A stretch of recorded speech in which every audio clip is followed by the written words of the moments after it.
달려오다 보니까 또 마지막 시간이 되었네요. 어, 그 아이들과 함께하는 이런 프로그램, 이렇게 뭐 제가 생각할 때는 이게 뭐 대단히 그 훌륭한 프로그램이나 대단히 어려운 프로그램은 아닌 것 같아요. 가능할 수 있다면 우리의 형편에 맞는 또 우리 아이들과 교회에서 함께할 수 있는 IT 쪽에 이렇게 근무하시는 분들이 계시면 이런 부분도 좀 연구를 하고 좀 생각을 해봤으면 좋겠다. 특별히 이제 기독교 관련된 이런 프로그램들이 많이 없다 보니까 이 아이들에게 이제 이 기독교 문화를 가르쳐 주기가 참 쉽지가 않아요. 그래서 그 아이들을 어떻게 그러면 말씀 가까이로 나오게 할 거냐라고 하는 부분들에 있어서 이런 고민도 좀 필요하지 않겠나 싶은 생각이 듭니다. 뭐 몇 가지 그냥 정보를 위해서 넣어드린 내용들이 있는데 플립러닝 이제 뭐 미리 다 수업 내용을 공부하고 와서 이제 복습하는 식의 수업 방식이긴 한데요. 미네르바 스쿨에서 이런 방식을 한다고 합니다. 이 미네르바 스쿨이 뭐 어떤 학교인가 잘 못 들어보신 분들도 있는데 하버드 대학보다 들어가기 더 어려운 학교래요. 2014년에 이제 개교를 했는데 재학생 수가 한 600명 정도 되고 IT 기업 스냅피쉬 CEO 출신인 벤 넬슨이 2012년 2,500만 달러를 투자받아서 설립했고요. 2014년에 7천만 달러를 추가로 투자를 했다고 합니다. 합격률이 2%, 100명 지원하면 2명밖에 합격 못하는 학교. 학비가 연 3만 달러래요. 우리나라 돈으로 치면 거의 한 4천만 원 되는 학비고요. 어떻게 들어가느냐? SAT 등 기존 시험 성적 보지 않고 자체 인지 능력 테스트, 또 에세이 이런 걸로 이제 선발을 한다고 합니다.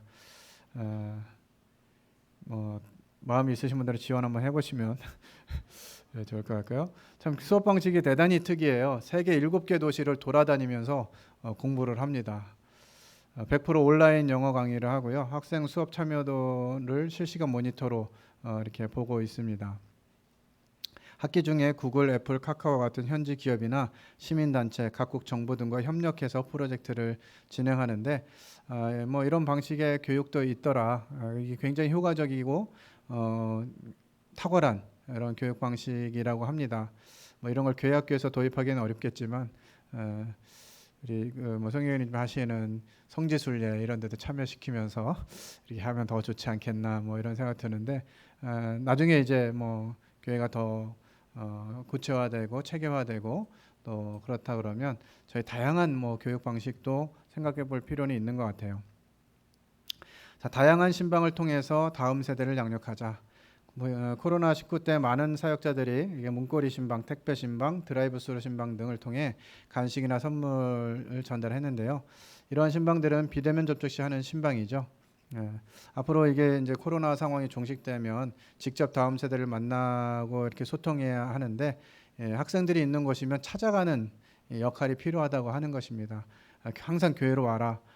특별히 이제 다음 세대 주일학교라 사역이라든지 이런 경우는 교회로 와야 된다 이렇게 아니라 아이들이 있는 곳에 가서 전도를 하고 만나고 이렇게 할 필요가 있는 것 같아요. 최근에 저희들이 이제 안 믿는 집 아이들을 전도하면서 깨닫게 된 사실인데 아주 놀라운 사실이 있습니다. 학교에 전도할 대상이 늘었어요, 줄었어요? 학생들은 줄었는데요, 전도할 대상들은 늘었어요. 굉장히 특이한 사실이죠. 예전에는 학교에 한 반에 뭐 25, 6명 있으면 뭐 교회 안 다니는 애들이 거의 없었어요. 전도 좀 해와라 그러면 우리 반 애들 다 교회 다녀요. 그럼 너는 걔네 성경학교 한번 가고 우리 성경학교 오라 그래. 막 이래가지고 뭐 이런 얘기도 하고 뭐 이랬었는데 최근에는 교회 안 다니는 애들이 너무 많아요. 저희 이제 주일학교 5학년 아이 중에 하나가 이제 성도 자녀인데 전도에 탁월한 은사를 가지고 있어요. 아이들 이제 새 학년을 맞이하면 가서 아이들 그냥 뜬금없이 얘기하는 거예요. 아까 제가 얘기했던 6개월 만에 주일학교 교사가 되고 싶다는 아이도 그 아이가 데려왔는데 친구는 아니래요 서로. 굉장히 특이한 관계죠. 야, 너 어떻게 왔어 그러면 그냥 제가 와보라 그래서 왔어요. 그런 거죠. 별로 친하지도 않은데 아무나 데리고 이렇게 찌르는 거예요. 야, 너 교회 다녀? 안 다니는데? 너 교회도 안 다녀? 뭐 이래가지고 이 5학년 아이인데 그래가지고 이제 아이들 전도하는 거예요. 그 아이들이 이렇게 하나 둘씩 와가지고 교회 경험하고 재밌으니까 이제 계속 오겠다고도 하고. 맨날 남자아이들만 데려와가지고 왜 꼭 남자아이들한테만 그러니 여자아이한테도 한번 해봐. 그때 이제 여자아이한테 또 실제로 이렇게 해가지고 걔는 또 볼링을 좋아한다 그래서 그날 주일학교 2부 활동 볼링으로 바꿨잖아요. 한 아이를 위해서.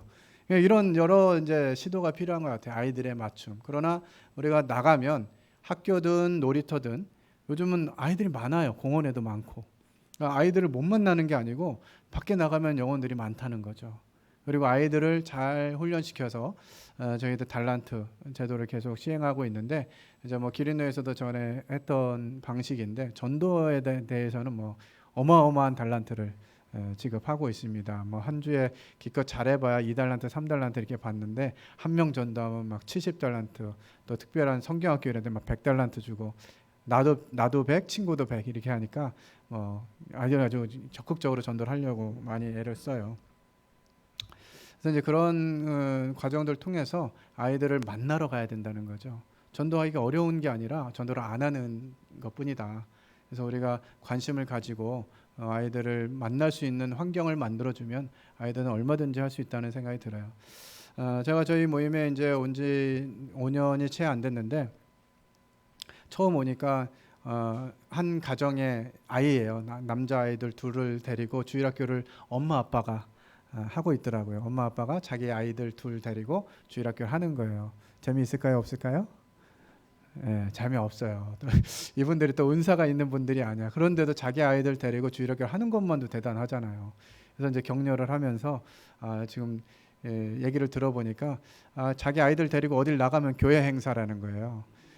그래서 이제 또 교회에서 배려를 해가지고 매달 한 3만 원 정도씩 이렇게 주일학교 재정을 줬는데 자기 아이들 데리고 나가서 뭘 하는데 교회 재정 쓰는 게 너무 미안한 거죠. 그래가지고 막 재정은 막 30만 원씩 남아 있어요. 막 그래서 희한하다, 뭐 희한한 상황이다 이래가지고 어쨌든 이제 재정도 쓰고 내 아이라고 생각하지 마라. 지금 2명이라고 생각하지 말고 20명이라고 생각해라. 그리고 주일학교 하면 좋겠다고 한 1년 정도 지켜봤는데 개선이 안 되는 거죠. 그래서 이제 어떻게 하면 좋을까 싶어가지고 이 아이들을 이제 주일학교 이 아이들 둘 데리고 시작하는데 이 아이들이 어떻게 이제 변화될지 모르니까 어떻게 이제 상황이 진행될지 모르니까 이 아이들을 좀 적극적으로 도와야 되겠다 싶은 생각이 들어서 그 다음 해에 이제 주일학교를 이제 청년들한테 맡기고 학생들 청년들한테 이렇게 맡기면서 주일학교를 좀 잘해보자. 지금 두 아이들인데 이 아이들이 이 시드머니가 돼가지고 아주 풍성해질 것 같아. 이렇게 이제 기도하면서 시작을 하면서 5명의 학생 청년들을 붙였어요. 아이들 둘인데 이제 교사 5명을 붙인 거죠. 찬양 시간이 굉장히 놀라워졌습니다. 기타 반주, 피아노 반주, 드럼까지 쳐주고요. 선생님 2분이 앞에서 율동 인도해줘. 아이들 둘 앉혀놓고 5명이 아이들 둘을 위해서 달라붙은 거예요. 아이들은 재밌어졌을까요? 재미없어졌을까요? 재밌어졌죠. 이게 율동도 잘 못하는 아까 그 손예성 형제라고 하는 그 형제가 막 큰 등치로 율동하는데 참 짠하더라고요. 근데 열심히 하니까 아이들도 좋아하고 저 이제 딸하고 뭐 이제 학생 형제 자매들을 붙여가지고 율동하라고 이제 하고 이렇게 해서 이제 시작한 아이들. 그러니까 재밌으니까 이제 지 친구들 하나씩 두씩 데려오기 시작하고 또 이제 주일날 오후에 아이들 데리고 운동장 나가가지고 축구하다가 축구 이렇게 하니까 또 선생님이 애들하고 놀아주니까 주변에 이제 슬금슬금 한두 명 이렇게 더해지고 뭐 이렇게 같이 하자 뭐 이래가지고 끝나면 이제 우리 교회 가서 라면 먹자 뭐 떡볶이 먹자 이래가지고 막 10대 명씩 데리고 와요. 이게 지금 이 주일학교가 무슨 상황이야 이게. 아이들이 있을 공간이 없어가지고 기도했습니다. 주님, 주일학교 공간이 필요합니다. 저희 예배당 밑에 한 그 홀이 하나가 좀 비어 있는 데가 있었어요. 1,000만 원에 60만 원 달라 그러더라고요. 저희 교회에서 감당하기 어려운데 그래도 기도는 해야지. 그러면서 이제 뭐 기도하면서 주님 공간이 필요한데 이 얻었으면 좋겠다고 계속 교회도 이제 요청하고 뭐 이렇게 했는데 재정상이라든지 뭐 여러 상황이 이게 쉽지는 않았어요. 근데 아이들이 뭐 거의 한 2평 되는 이 유아실 같은 데서 막 12~13명이 그냥 배 깔고 누워가지고 막 그냥 핸드폰하고 게임하고 막 누구는 또 뭐 보드 게임하고 정신 없는 거예요. 안 되겠다 싶어가지고 기도하면서 주님 밑에 이제 비어 있는 홀이 있는데 주시면 좋겠다고 그래서 이제 저희 자매랑 기도하면서 30만 원에 어떻게 달라고 한번 해볼까? 이렇게 이제 해가지고 물어봤더니 30만 원까지 해주겠다는 거예요. 원래 2천에 60인가 뭐 이랬었는데 1,000만 원만 주고 월세도 뭐 한 30만 원이면 어떻게 해볼 만할 것 같은데 해가지고 이제 물어봤더니 거의 한 1년 이상을 비어 있었거든요. 뭐 그렇게라도 하시라고 이렇게 얘기 듣고서는 이제 하려고 그랬는데 이게 시작이 안 되는 거예요. 근데 이제 저희 이 교사 이 주일학교를 맡긴 제 아들이 직장 생활을 하다가 사업을 하겠다고, 뭔 사업을 하려는지 모르겠지만 하여튼 사업을 하겠다고 거기를 자기가 얻겠다는 거예요. 그래서 사무실로 쓰고 주일에는 이제 그 주일학교로 쓰면 좋을 것 같다고. 이걸 말려야 되나? 부모 심정에서는 어떻게 모은 돈인데 거기다 다 때려박으면 어떻게 하냐 뭐 이런 마음 때문에 고민을 많이 했어요. 근데 이제 제 아이가 담대하게 뭐 그렇게 하겠다고, 그래서 이제 거기를 얻은 거예요. 그래서 얻어서 부랴부랴 인테리어를 하고 그곳에 이제 주일학교실을 만들어서, 뭐 사업은 핑계고 아이들 있을 데가 없으니까 이제 공간을 마련해주고 싶어했던 그 한 교사의 마음이 그것을 얻게 됐고요. 지금은 이제 교회가 그렇게 함을 통해서 아이들이 많이 더해지고 뭐 이렇게 하면서 제 아이가 이제 중간에 군대를 갔거든요. 올해 3월에. 그러니까 이제 건물 빌린 사람이 없으니까 어떻게 해요? 교회가 할 수 없이 또 하는 게 된 거예요. 그래서 지금 이제 교회가 감당하고 있어요. 그런 사안을 이렇게 보게 될 때 교회 학교는 투자하면 된다는 거는 늘 제가 검증을 하기도 하고 제가 경험하기도 하고 그런 과정을 통해서 투자하면 되더라. 현재 저희 교회는 교회 학교에 교회 재정의 한 20%를 지금 쏟아붓고 있어요. 어찌됐든 되는데 밀어주자 이래가지고 이제 교회 학교의 교사들, 지금 아이들이 지금 코로나 때문에 뭐 많을 때는 6명, 7명 이렇게 오고 안 오는 애들 이제 온라인으로 이제 참여하고 그렇게 하는데 교사가 지금 한 13명 지금 달라붙어 있어요. 청년들 또 할만한 사람들은 다 교사 시키는 거예요. 어쨌든 들어와 뭐 이래가지고 다양하게 지금 교회 학교를 하고 있고요. 뭐 적은 아이들 데리고 프로그램을 하더라도 질은 좀 높여주자 이래가지고 아주 제일 좋은 뭐 내용으로 먹는 것도 그냥 잘 먹이라 그랬더니 너무 잘 먹여가지고 막 이 간식값이 감당이 안 될 막 수준으로 막 하긴 하는데 어쨌든 아이들이 잘 먹으니까 재밌잖아요. 또 재밌게 놀아주고 프로그램도 재밌고 뭐 뭘 하나 들고 가도 괜찮은 거 들고 가고 이렇게 하니까 아이들도 재밌어하고 부모들도 그런 부분들을 이렇게 좋게 생각하시는 것 같아요. 그런 과정을 통해서 아이들을 이렇게 오게 하는 이런 부분들을 생각하게 되고, 특별히 다음 세대는 투자하는 만큼 얻을 수 있다라고 하는 사실들을 경험하게 되면서 계속 이 부분을 좀 기도하고 있습니다. 중요한 것은 한 번으로 끝나는 것이 아니라 계속 해야 된다고 하는 거죠. 수적 성장보다는 영적 성장을 해야 된다. 다음 세대 영적 성장은 예배가 먼저 회복이 되어야 된다. 예배의 중요한 요소인 찬양과 말씀, 기도가 회복이 되도록 해야 된다. 아이들을 얻으려고 하다 보니까 너무 프로그램만 이렇게 생각하는 경우들이 있는데 이제 아이들이 성장하고 말씀을 듣고 이 구원을 받고 이런 아이들에게 그에 맞는 훈련을 또 해갈 수 있도록 저희 분반 교사들에게 이제 구원 확신한 아이들을 위해서 이제 간증문도 써보게 하고, 그다음에 이 아이들 계속 큐티를 해갈 수 있도록 분반 교사가 좀 지도하고 도와줘라. 가정과 협력해가지고 큐티할 수 있도록 도와줘라. 이런 과정을 통해서 아이들이 이제 말씀을 좀 가까이 하고, 이 아이가 그런 아이인지 몰랐었는데 어느 정도 이제 큐티도 하고 뭐 성경도 읽고 뭐 이러다 보니까 그 아이가 이제 그 두 아이 중에 큰 아이가 이제 이번에 중학교로 올라가서 학생부가 없는데 이제 중학생이 생긴 거예요.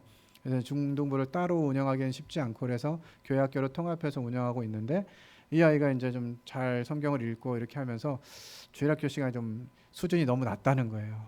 자기에게 뭐 특별 교육을 좀 시켜주면 좋겠다 이런 이제 요청이 있어서 이 분반 교사가 이제 그러면 중학생은 조금 다른 프로그램 하면 좋겠다 이렇게 해가지고 여러 시도를 지금 하고 있어요. 아이들에 맞춰가지고 주일학교를 어떻게 해봤는지 기획하거나 준비하거나 진행하거나 해보지 않은 교사들을 가지고 지금 주일학교를 하고 있기 때문에 그런 흐름들을 통해서 자꾸 경험하고 있는 것이죠.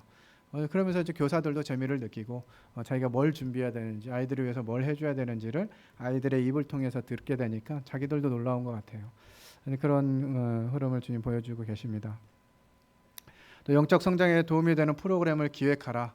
이런 부분들이 저도 이번에 이제 이 내용들을 준비하면서 굉장히 제 개인적으로 큰 도움이 됐습니다. 저도 어떻게 보면 지금까지는 그냥 있으니까 하는 주일학교, 또 뭐 중요하니까 하는 주일학교 이런 개념이었는데 이번 기회를 통해서 교회 학교를 리모델링할 수 있는 이런 기회를 주셨어요. 그런 것을 좀 나눠보고 싶은데요. 어쨌든 이제 주일학교 부흥 핵심 키워드는 ICA라고 어떤 분이 알려주셔서 저도 그대로 쓰고자 하는 마음이 생겼습니다. 첫 번째로 interest, 관심을 가져라는 거죠. 이 아이들이 어떤 아이들인지, 이 아이들은 무엇을 궁금해하는지, 왜 우리는 온라인을 통해서 아이들을 만나야 하는지 이런 부분들을 관심을 가지면 우리가 무엇을 해야 되는지가 보인다고 하는 거죠. 청소년들, 뭐 10대, 그러니까 뭐 초등학생 고학년서부터 중고등학생 아이들 이런 아이들이 미국에서 아이들 이제 그 조사를 했는데요. 구글하고 유튜브에 아이들이 가장 궁금해하는 질문 이것을 이제 확인했는데 뭘 제일 궁금해할 것 같아요? 뭐 믿는 아이들 아니고 그냥 일반 초등학교 고학년부터 10대 있는 아이들 뭐가 제일 궁금할 것 같으세요? 검색에 뭐가 궁금해서 검색에다 구글이나 유튜브에다가 이걸 검색하는 거예요. 1위 뭘 것 같으세요? 상상이 안 돼요? 참 우리가 생각하고 있는 세상이 그만큼 악해졌다는 생각도 들기도 하지만 아이들의 관심사가 어디에 있는지 이런 부분도 이제 볼 수 있게 되는 거죠. 미국 아이들 같은 경우는 제일 많은 질문이 How to kiss, 키스하는 방법을 알려달라. 이게 이 10대 아이들에게 가장 궁금한 내용이에요. 우리 아이들은 어떨까라고 하는 부분도 생각해 보게 되잖아요. 관심을 가져야 된다는 거죠. 아이들이 궁금해하는 걸 자꾸 해결해 줘야 하는 건데 요즘 유튜브에서 기독교 콘텐츠 중에 그래도 관심을 갖는 제목들이 있습니다. 뭘 것 같으세요? 꼭 교회를 가야 하나요? 이런 콘텐츠. 그러니까 궁금한 거예요. 지금 왜 이렇게 해서 이런 상황인데 교회를 가야 되는지 사람들이 궁금해합니다. 그래서 이제 그거에 대해서 꼭 교회를 가야 되나요를 설교 제목으로 잡아가지고 꼭 교회를 가야 되나요 이런 메시지를 하면요 사람들이 그걸 찾아본다는 거예요. 궁금한 거. 자기가 궁금한 거 못 참겠는 거죠. 요즘 시대의 특징이거든요. 그러니까 우리 아이들은 그럼 뭘 궁금해할까라고 하는 부분들을 우리들이 관심 가지면서 그 아이들의 필요를 채워줘야 되는 거죠. 이 주일학교는 항상 어떻게 돼요? 교사가 아이들에게 일방적으로 전달해주는 이런 방식의 운영이 지금 되고 있거든요.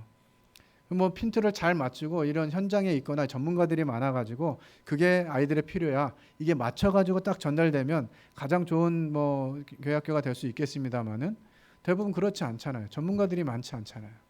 그러니까 이제 어른들 중심에서 이런 프로그램 아이들이 재밌어할 거야. 이런 내용 궁금해할 거야. 해가지고 어른 입장에서 할 때 아이들하고는 핀트가 잘 맞지 않아가지고 효과적인 교회학교가 되지 않는 이런 상황들이 많이 있을 수 있다는 거죠.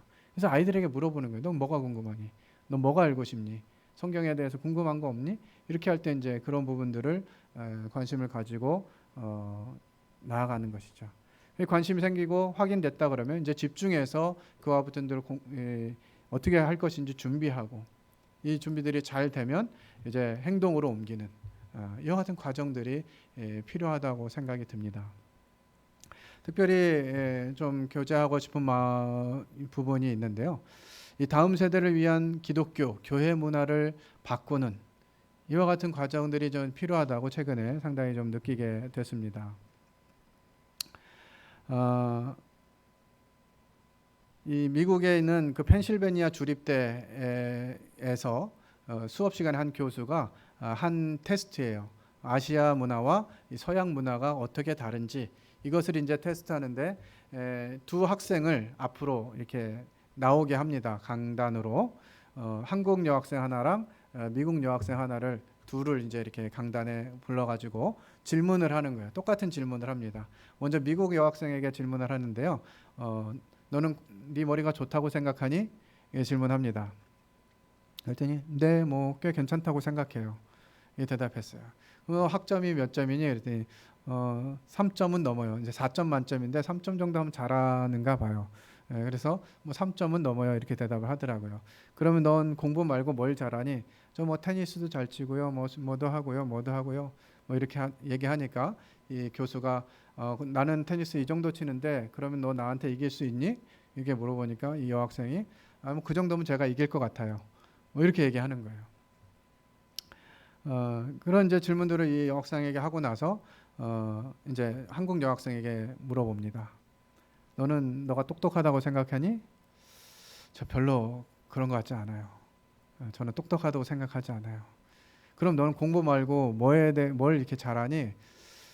저는 그다음 뭐 별로 잘하는 게 없어요. 그럼 너 성적은 얼마인데? 저도 3점은 넘어요. 이게 굉장히 소극적이면서 겸손하게 이제 자기를 얘기하는 거예요. 그래서 지금 너 몇 학년이니 물어보니까 2학년이에요. 근데 졸업을 앞두고 있어요. 이렇게 한국의 학생이 대답을 하는 거예요. 펜실베니아 주립대를 4년제인데 2년 만에 지금 졸업을 앞두고 있는 여학생인 거예요. 그 얘기를 듣자마자 강의실이 막 술렁술렁 합니다. 이게 무슨 소리야? 막 2년 만에 졸업한다고? 막 이런 얘기를 듣는데 이제 구체적으로 얘기하는 거예요. 이제 미국 여학생한테 학생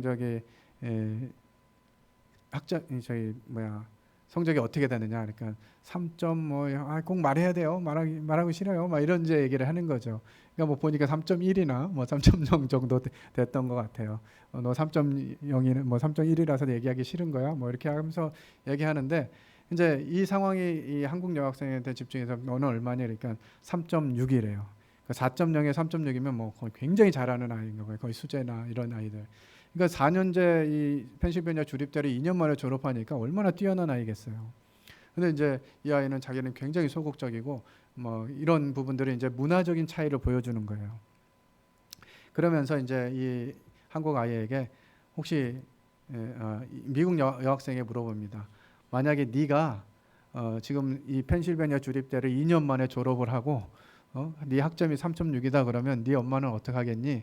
이게 물어보니까 이 아재가 여학생이 미국 여학생이 그렇다면 우리 엄마 막 페이스북에 난리 날 거예요. 자식 자랑하느라고 난리 날 거예요. 이렇게 얘기하는 거죠. 근데 한국 아이에게 학생이 물었습니다. 너희 어머니는 어떨 것 같으니? 글쎄 뭐 잘했다고는 할지 모르겠지만 뭐 그렇게 표현하거나 그러진 않을 것 같아요. 이제 이런 이야기를 하면서 이 동양권과 서양권에 대한 그 어떤 정서, 이 문화의 차이를 이제 이 강의 중에 이제 얘기하는 거였는데 그 얘기를 들으면서 제 마음 가운데 큰 고민이 생기고 그러면 어떻게 해야 될 것인가 이런 부분들에 대해서 우리 문화는 어떤가라고 하는 부분들 이제 살펴보았는데 주님이 우리 아이들을 만나는 방식과 우리가 우리 아이들을 대하는 방식이 좀 사뭇 다르다라고 하는 생각들을 좀 하게 됐습니다. 우리 잘 알고 있는 말씀 누가복음 18장 16절 같이 한번 읽어보겠습니다. 시작.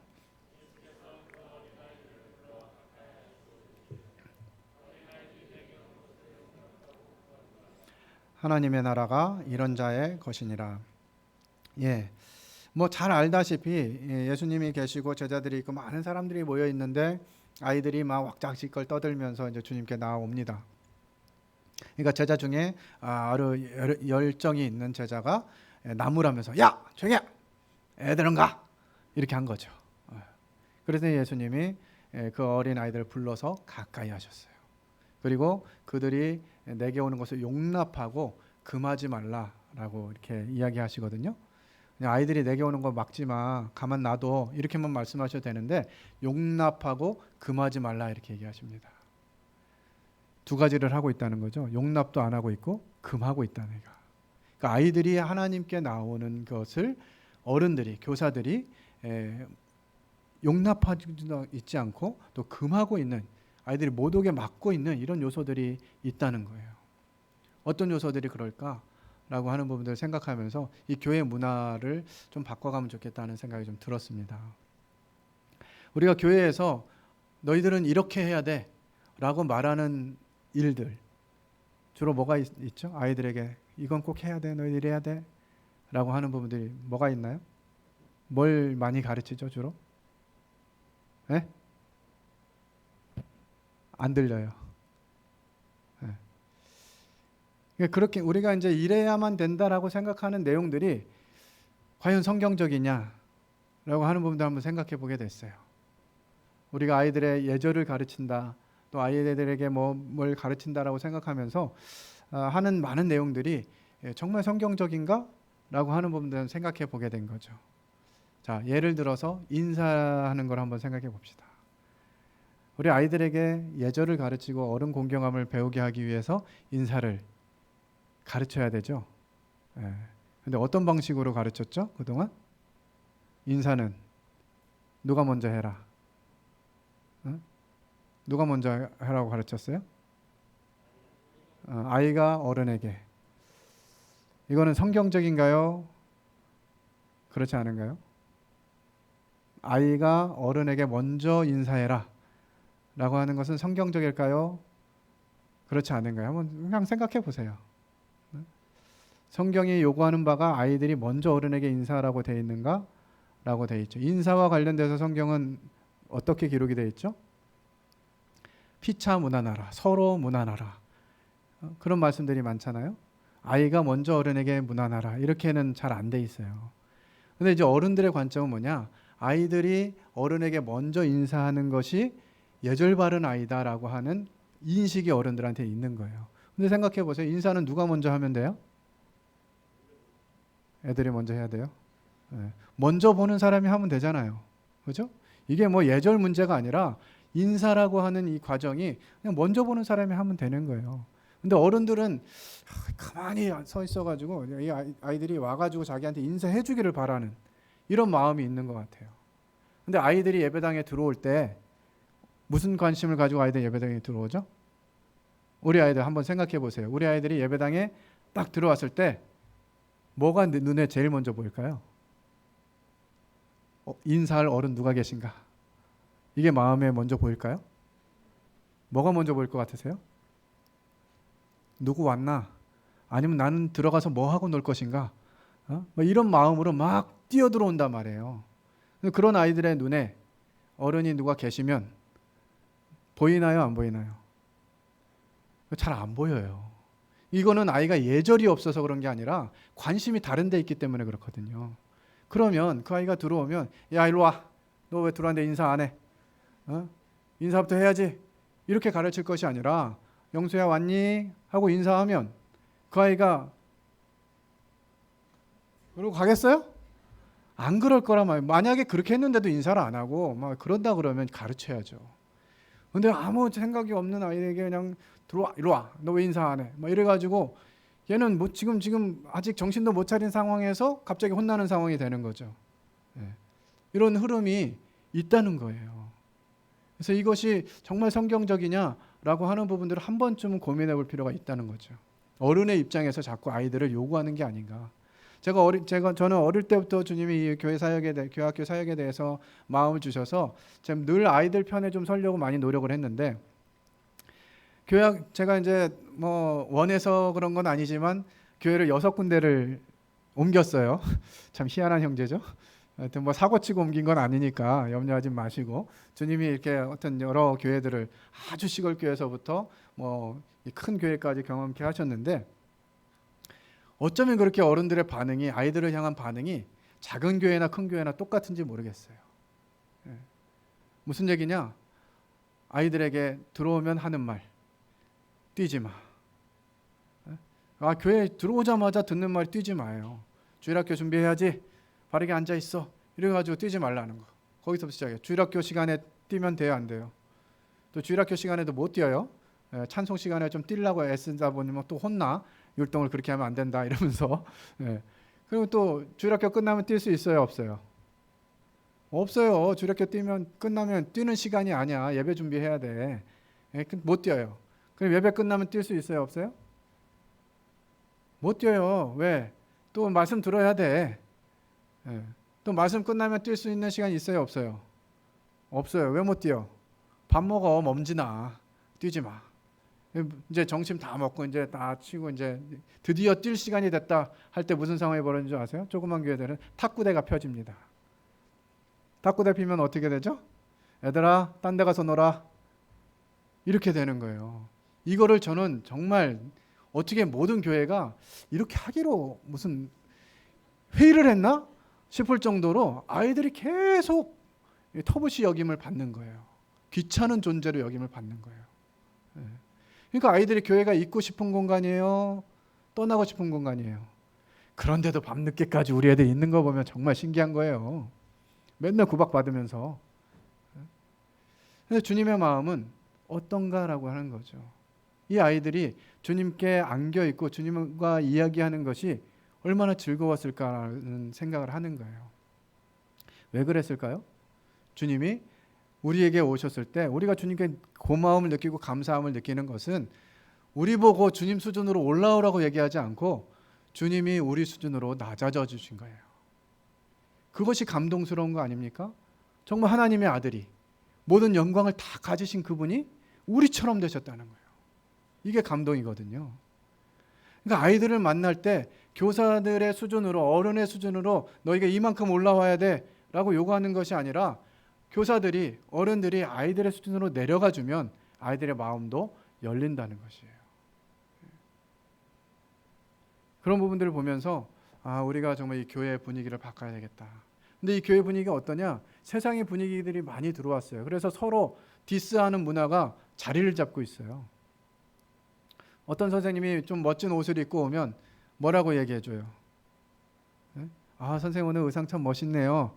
이렇게 해주면 되는데 뭐라 그러죠? 오늘 뭐 결혼식 가? 웬일이야? 정장 샀어? 뭐 보너스 받았어? 뭐 이렇게 얘기를 하거든요. 그러니까 이게 뭐냐면 이 동양 문화, 서양 문화 저는 이런 부분들을 조금 떠나서라도 서로를 존중하고 인정해주는 이런 표현들이 교회 안에는 많아져야 된다고 생각을 해요. 그래서 아이들도 긍정적으로 표현해주고 밝게 맞아주고 이럴 필요가 있다고 하는 거죠. 그럴 때 아이들이 마음을 열어줄 수 있지 않겠습니까? 그리고 그 마음을 열어서 선생님 저 이러이러한데 교회 온 지 6개월밖에 안 된 아이가 선생님 어떻게 해야 구원받아요?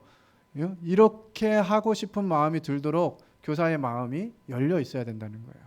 근데 그 아이가요 말을요 되게 어른스럽게 해요. 그러니까 이게 어떻게 보면 버릇없다고 느낄 수 있는 거죠. 그러면 그 아이를 붙잡고 어른들의 시각이라면 어떻게 하겠습니까?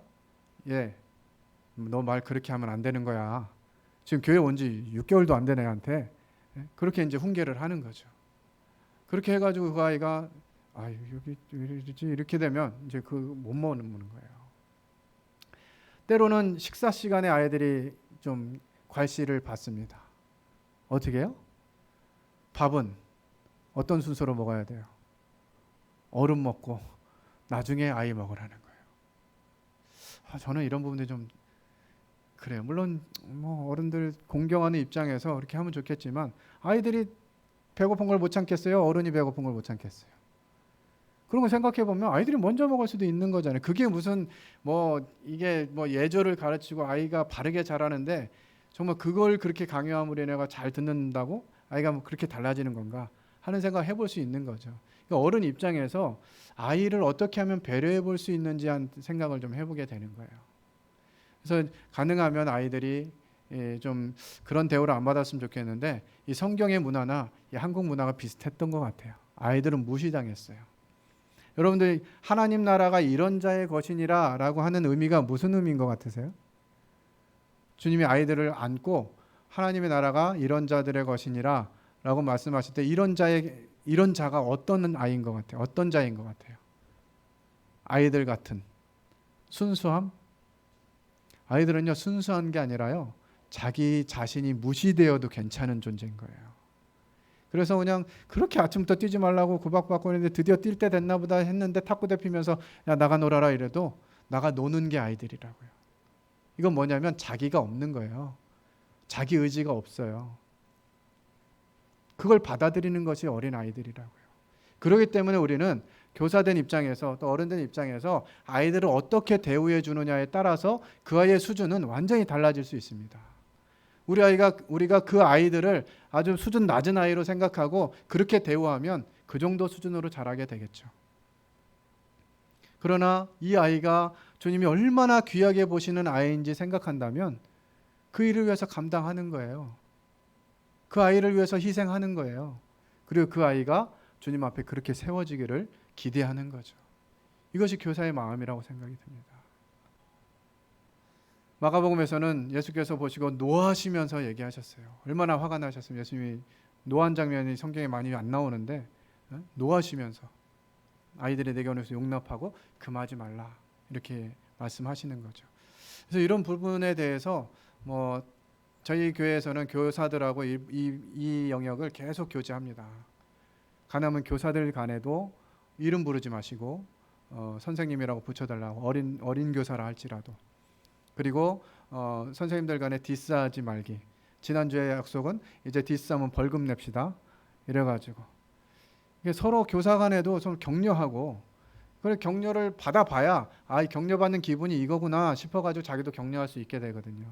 그러니까 부모들에게 말씀드리면 격려 받아본 경험이 없어요. 부모에게 내 부모에게 지금 뭐 30대 40대를 살고 계신 교사들이 부모님들에게 격려받으면서 자라신 분 계신가요? 뭐 있으면 정말 훌륭한 부모님 밑에서 자란 거예요. 거의 격려 못 받았어요. 저도 제가 사춘기 때 제 엄마에게 저 한마디 불평 안 하다가 한 가지 딱 불평했거든요. 엄마는 왜 다른 사람한테 나 잘못한 것만 그렇게 얘기해? 응? 뭐 잘한 것도 많은데 왜 꼭 잘못한 것만 그렇게 얘기하냐고. 그러니까 우리나라 속담도 있잖아요. 격언도 있어요. 아주 유명한 격언. 응? 자식 자랑하고 부인 자랑은 팔불출이다. 그러니까 자식 자랑을 어디 가서 해본 적이 없어요. 그런데 갑자기 격려를 하려니까 너무 힘든 거죠. 그래서 이런 문화를 좀 지금 시대에서부터 만들어가면 좋겠다. 서로 격려하고 칭찬해주고 인정해주고 교회 안에서 그런 문화들이 좀 자리 잡아서 아이들도 격려받고 그래 왔구나. 큐티 몇 번 했어? 2번이요. 야, 너 밥 하루에 몇 번 먹는데 큐티는 2번밖에 안 해? 이런 접근이 아니라 2번이나 했어? 그래 뭐 바빴는데 2번 했구나. 그러면 다음번에 한 번 더 해보도록 하자 라고 하는 이런 긍정적인 방향으로 자꾸 접근해 줘야 된다고 하는 거죠. 2번 한 애한테 혼내면 걔가 3번 해오든가요? 경험상 우리는 그렇게 들으면 더 안 하고 싶어지는 것이 죄성인 것 같아요. 그래서 우리가 뭐 죄를 다루고 이런 문제가 아니라 우리들의 문화 속에서 사람들이 인정해주고 받아주고 그 사람을 존중하는 그 아이를 존중하는 이런 문화들이 자리를 잡았으면 좋겠다 하는 말씀을 좀 드리고 싶고요. 이런 부분들에 있어서 여러분들도 한번 해보시면 좋을 것 같아요. 그래서 이제 저희 교사들이 이런 교제를 하다가 막 이렇게 디스가 나오려고 이게 습관이잖아요.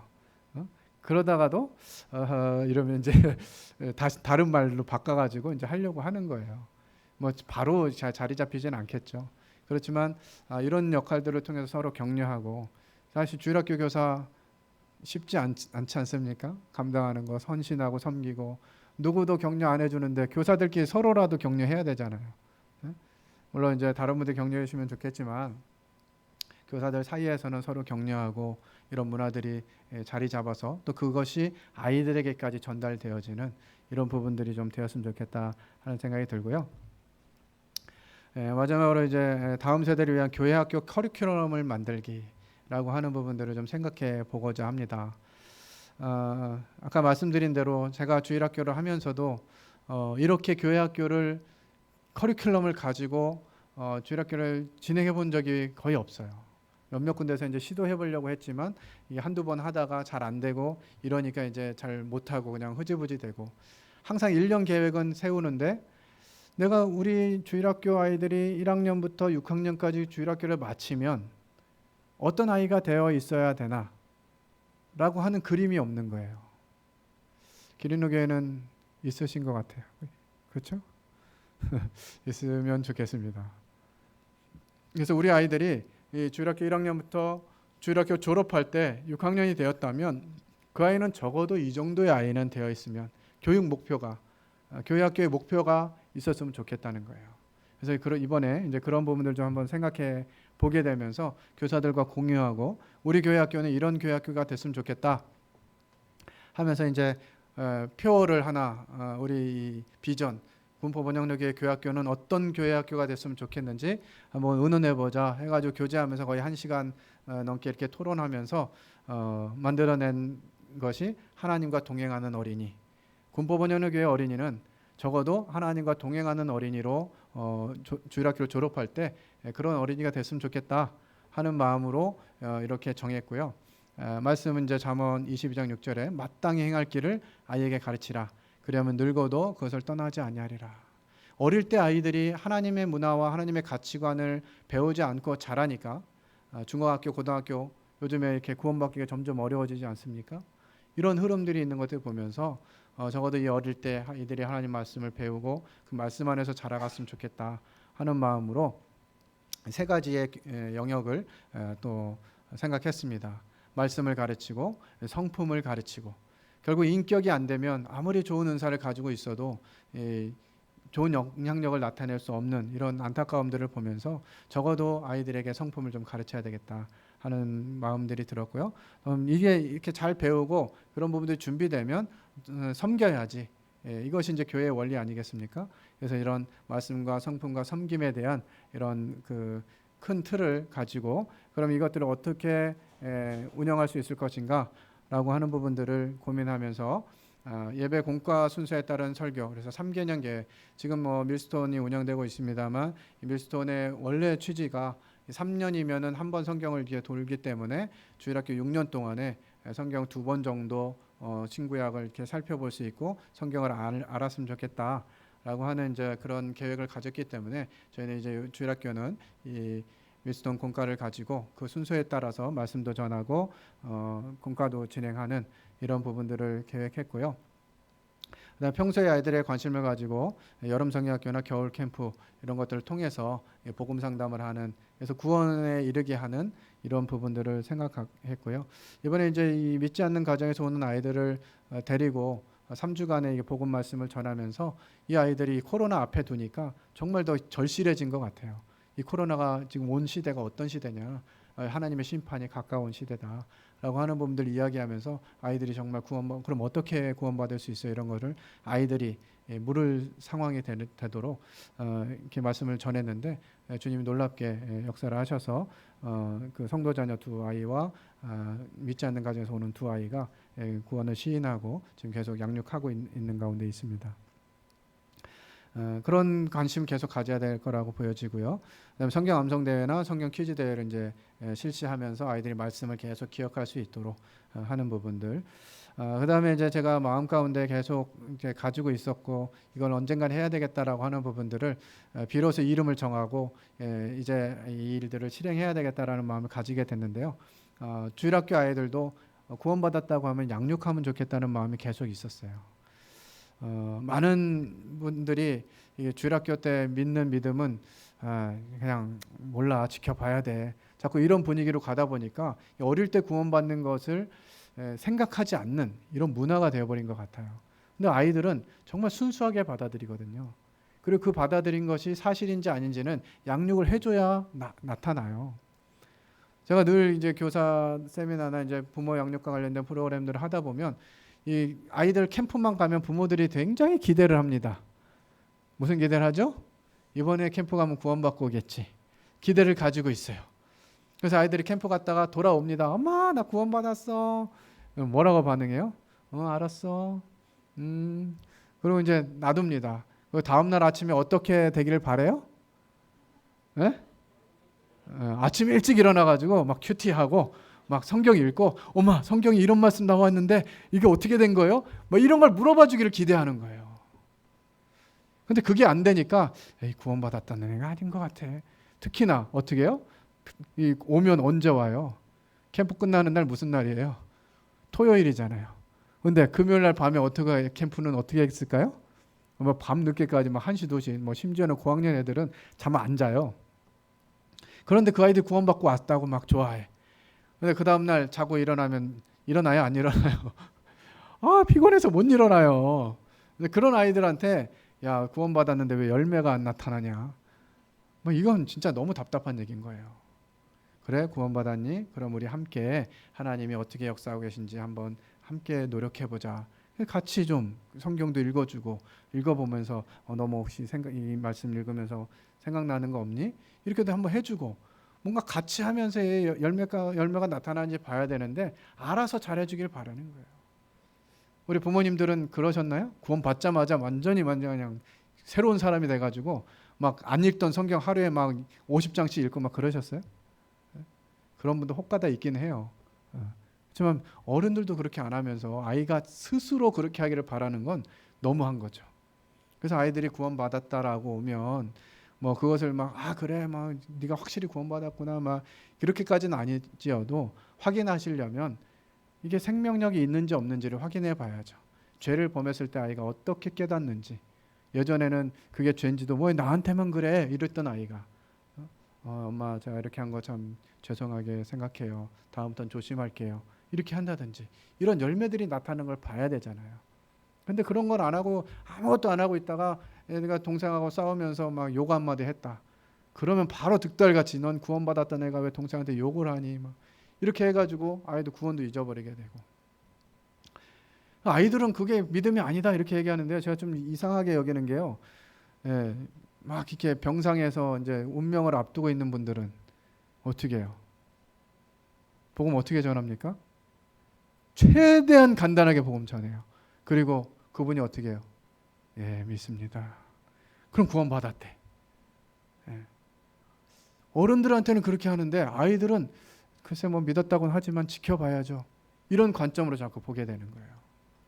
그래서 이런 것들 자체가 좀 아이들을 아이답게 보지 않는, 아이들이 마치 어른 수준으로 이 아이들 구원 간증할 때 이 어른들이 요구하는 삼박자 이런 것들이 좀 나왔으면 좋겠는 거예요. 언제부터 죄인이었는지 깨달았는지, 얼마나 심각한 죄인인지 아는지, 그리고 그 죄인인 게 어떤 말씀에 의해 가지고 우리 아이들은 어릴 때부터 말씀 뭐 어마어마하게 들어왔잖아요. 그게 자연스럽게 받아들여지면서 알게 되고 믿어지고 이런 아이들도 있는데 꼭 어떤 말씀으로 구원받았냐 이건 들이대가지고 없으면 아닌 것 같아 막 이렇게 되는. 근데 그 아이는 다 알고 있고 믿고 있는 거예요. 그렇게 된다면 아이들을 좀 가까이 해서 양육도 하고 같이 성경도 읽어보고 또 뭐 성경 관련된 인물들이나 이런 부분도 살펴보고 책도 같이 읽어보고 아니 뭐 선교 기념관이라든지 이런 데 함께 가보기도 하고 이런 것들 과정을 통해서 아이들이 이 믿음 안에 들어왔니 믿음이 있는지 하는 부분들을 확인해 볼 필요가 있다고 하는 거죠. 그래서 저는 이와 같은 부분들 기획하면서 이제 아이들도 좀 양육을 해야 되겠다라고 하는 부분들을 이제 고민하게 됐고요. 특별히 시중에 이제 이 성품 훈련 시리즈가 나와 있더라고요. 저희들 아이들 어렸을 때 이제 홈스쿨을 하면서 시도했던 부분이기도 한데 아이들에게 이제 성품을 가르치는 이런 과정들이 좀 필요하겠다. 그런 과정에는 이제 성경을 읽고 암송하고 묵상하고 그것을 실천하는 이런 과정들이 필요한데 아이들에게도 동일하다는 생각이 들어요. 신명기 30장 14절에 보면 오직 그 말씀이 내게 매우 가까워서 내 입에 있으며 입에 말씀이 있다는 건 무슨 의미겠어요? 암송이죠, 암송. 예, 입에 항상 말씀이 있는 거. 내 마음에 있은즉 입에 있는 말씀을 마음 가운데 묵상하고 이제 묵상하면서 이 말씀을 생활 가운데 실천할 수 있는 이것이 이제 신명기 30장 14절 말씀이거든요. 내 입에 있으면 내 마음에 있은즉 내가 이를 행할 수 있느니라. 어른도 마찬가지로 하나님의 말씀이 중심에 있을 때 삶으로 나타나는 것처럼 아이들도 아이들의 마음 중심에 하나님의 말씀이 거할 때 삶으로 열매를 나타낼 수 있다는 거죠. 구원받았으니까 스스로 열매를 맺는 것이 아니라 하나님의 말씀이 머물 수 있도록 도와줘야 된다라고 하는 이런 부분들을 생각해 보면서 성품도 가르쳐야 되겠다라고 하는 부분도 생각하게 됐고요. 그다음에 생각해 보는 방향은 이렇습니다. 이 교회 학교는 아이들이 주인공이어야 된다라는 생각을 갖게 되고요. 그래서 아이들이 주일학교 시간에 운영에 동참하는 거죠. 특별히 찬양팀. 교사들이 막 그냥 앞에서 열심히 하는데 5학년, 6학년만 되면 율동 잘 안 하려고 하는 이런 고민 때문에 늘 고민스러운데 아이들을 율동팀에, 찬양팀에 포함시키면 좋겠다 하는 생각이 들어요. 그래서 아이들이 특별히 그 중에 이제 율동에 자질이 있거나 노래에 자질이 있거나 이런 아이들을 찬양하는데 함께 할 수 있도록 그래서 주일학교 시간에 아이들이 앞에 나와서 같이 교사들하고 같이 운영을 한다든지 이런 방향으로 섬길 수 있도록 계획하면 좋겠다. 기도하는 일이라든지 기도 다 선생님들이 하시잖아요. 근데 그것이 아이들의 예배라고 생각한다면 아이들 입술로 연습할 수 있도록 훈련할 수 있도록 하는 과정들이 이제 필요하다 생각이 들고요. 뭐 기도라든지 헌금이라든지 뭐 이부 활동 등등 할 때 아이들을 참여시키는 이와 같은 부분들을 좀 고민하면서 계획을 좀 세웠습니다. 그 전도 일상화, 아까 말씀드린 대로 학교 전도가 활성화되면 좋겠다 해서 아이들을 격려하고 아이들의 이 학교에 지금 하나님 믿지 않는 많은 아이들, 이런 아이들을 교회에 좀 데리고 올 수 있도록, 아니면 개인적으로 만날 수 있도록. 저희 아이들 중에 하나는 이 코로나 기간에 이제 분반 교사가 만나러 갔는데, 선생님 딴애 하나 데리고 가도 돼요? 이렇게 하는 거예요. 그래서 데리고 와. 그래가지고 그 아이를 이제 교회까지 그 다음 주에 데리고 오는. 아이들을 격려하고 아이들과 가까이 해주면 아이들이 스스로 친구들을 데려오는 이런 문화가 형성이 되는 것 같아요. 그리고 다른 아이들 막 이렇게 전도해와가지고 달란트 받고 박수 받고 뭐 이렇게 달란트 시장에서 그런 효과를 보고 이런 부분 보니까 아이들도 이제 전도하려고 이렇게 노력하는 것 같더라고요. 이제 아이들에게 동아리 활동 같은 거, 악기, 교사들이 이제 젊고 많은 교사들이 있다 보니까 다양한 악기들을 할 수 있게 되더라고요. 그래서 아이들에게 뭐 악기도 가르쳐주고, 뭐 선생님들이 뭐 드럼도 치고 뭐 베이스도 치고 뭐 기타도 치고 이렇게 하니까 아이들도 이렇게 노는 시간에 이렇게 있다 보면 거기 가 있는 아이들이 있어요. 관심을 보이고, 드럼 어떻게 치는 거예요? 뭐 기타 어떻게 쳐요? 이렇게 관심 갖는 아이들이 있더라고요. 그래서 그런 아이들 자연스럽게 그런 부분도 가르쳐주고 하는 게 좋겠다는 생각이 들고요. 또 이 교회학교 교사는 영적일 뿐만 아니라 전문적인 부분이 있어야 된다라는 생각들을 좀 가지고 기도하고 있습니다. 저 또한 개인적으로 그런 부분들을 준비하면서 교회학교가 어떤 부분들은 또 특별히 전문적이어야 된다라는 생각이 들고, 그래서 지금 공부를 하고 있는데요.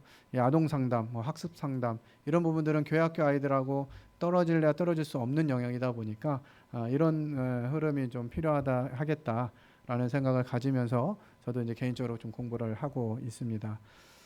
어쨌든 교회가 이와 같은 영역들을 가지고 그림을 그리고 이 그림이 실행될 수 있도록 해가는 것이 필요하겠다 싶은 생각이 들고, 그래서 이제 이 커리큘럼을 구약 3권, 신약 3권 이 부분들하고 이제 제자 양육할 때 성품하고 재정 교육은 좀 시켰으면 좋겠다. 요즘 이제 서성행전 통해 가지고 기린교회도 이 그리스도인 재정 원칙에 대한 부분들을 교제하고 있는 걸로 알고 있는데요. 아이들도 이 영역은 너무너무 필요하다라고 하는 사실들을 생각하면서 이런 부분들은 이제 양육을 통해서 특별히 말씀의 마음을 가지고 준비가 된 아이들을 이렇게 훈련시켜 나가고 함께 해 나가야 되겠다 하는 마음을 가지면서 이 커리큘럼을 좀 만들어 봤습니다. 물론 지금 이제 계획한 단계이기 때문에 이것을 어떻게 실행할 거냐 이런 부분에 있어서 많이 고민하고, 교사들에게도 이런 부분들에서 보완하거나 또 함께 할 수 있는 영역들이 있으면 안을 제시해 달라 이렇게 함께 하고 지금 기도하고 있는데요. 이런 모습들을 통해서 저희 교회 학교가 분명히 달라질 거다라는 기대를 가지게 되고요. 이 부분에 있어서 특별히 이제 다음 세대 또 코로나 이후에 뭐 상황이 많이 바뀔 수는 있습니다만, 어쨌든 교사들이 아이들에게 마음을 두고 그 아이들이 하나님 앞에 세워지기를 바라면서 하나님께 지혜를 구하고 또 이미 알려진 프로그램들이나 또 더 연구해서 이런 과정들을 고민한다면 뭐 주님이 지혜를 주시고 방법을 주실 거라고 저는 믿고요. 이와 같은 분들이 정착이 돼서 향후에 이제 이 교회가 하나님의 나라를 향해서 더 많은 다음 세대들이 더해지는 이런 부분들이 되었으면 좋겠다 하는 마음이 들고요. 예.